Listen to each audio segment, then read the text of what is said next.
नमस्कार दोस्तों, मैं विकास कुमार। आज के वीडियो लेक्चर में सॉल्युबिलिटी तो सॉल्यूशन चैप्टर का टॉपिक है, उसको स्टार्ट करने जा रहा हूं। आइए इसको ऑब्जर्व कीजिए। सॉल्युबिलिटी, सबसे पहले समझेंगे what is solubility. Maximum amount of solute dissolving a specific amount of solvent of solution at a specific temperature, it is called solubility. Maximum amount of solute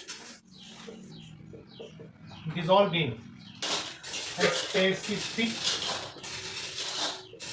amount of solvent of solution at a specific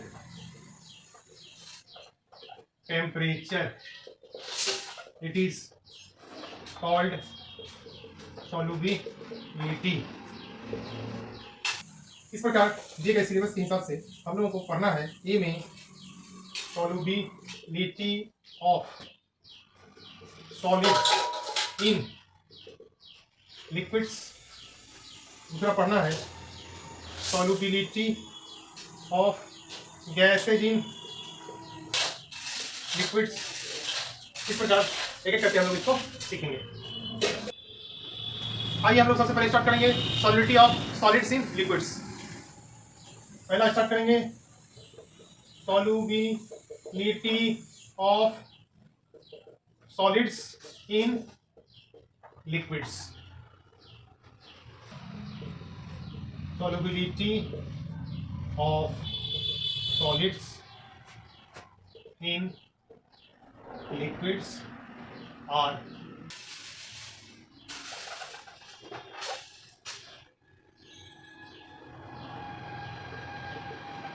these factors.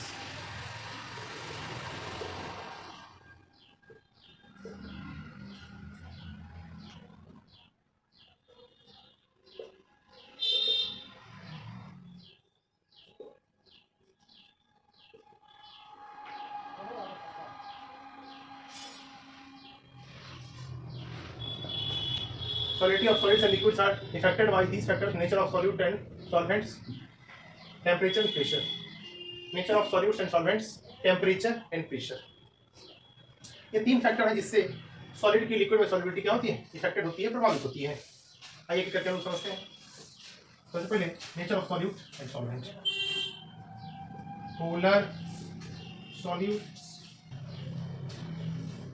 Dissolved in polar solvents. Example है NaCl, एक polar solute है। ये dissolve होता है polar solvent water में। अब देखिए ये क्यों डिजॉल्व होता है, थोड़ा समझिए। NaCl डिसोसिएट करता है प्लस Cl माइनस में, और ये H प्लस और OH माइनस में, दोनों पोलर हैं। जैसे non polar solute dissolve in non polar solvents. Example है वैक्स, जिसको आप मोम बोलते हैं, इन ऑयल। ऑयल में वैक्स एक सॉलिड है, वाटर सॉलिड है, इसको ऑयल में लिक्विड में मिक्स करेंगे तो मिक्स देखो, यह भी नॉन पोलर है, यह भी क्या है, नॉन पोलर है। स्क्रीनशॉट ले सकते हैं। These two very good example of solubility of solute in liquid solvent, solubility of solid solute in liquid solvent from like dissolves like this. Okay, so you can once again you can take a screenshot. From like dissolve like principle, from like dissolve like principle, both are very good example of solubility of solid solute in liquid solvents. So you can take a screenshot. Second point है effect of temperature. Second point है effect of temperature.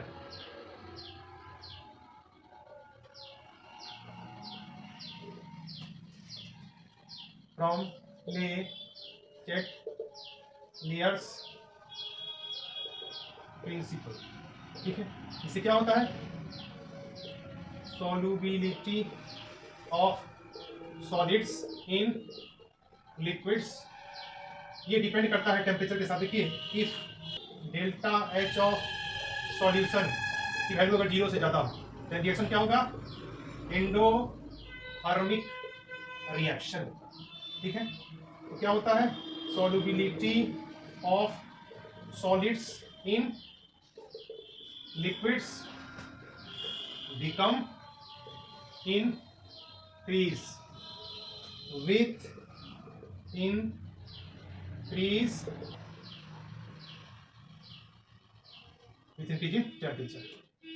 आगे चलेंगे, ये तो हमारा पहला case था। दूसरे केस में चलते हैं। If delta H of solution, ये अगर छोटा हो 0 से तो रिएक्शन क्या होगा, एक्सोथर्मिक रिएक्शन। ऐसे कंडीशन में क्या होता है, solubility of solids in liquids become decrease with increase in the temperature, with increase in temperature। Okay, अब इसकी स्क्रीनशॉट ले सकते हैं। ये लेजर क्लियर प्रिंसिपल है। तीसरा फैक्टर जो है solubility of solid solute in liquid solvent, ये इफेक्ट करता है प्रेशर से। आइए देखते हैं प्रेशर से इफेक्ट करता है या नहीं करता। आप ये समझिए कि solid and liquid both are highly incompressible, so pressure not affected solubility of solids in liquids. Third जो फैक्टर है pressure, solids and liquids are highly incompressible, so pressure not affected ability of solids in liquids।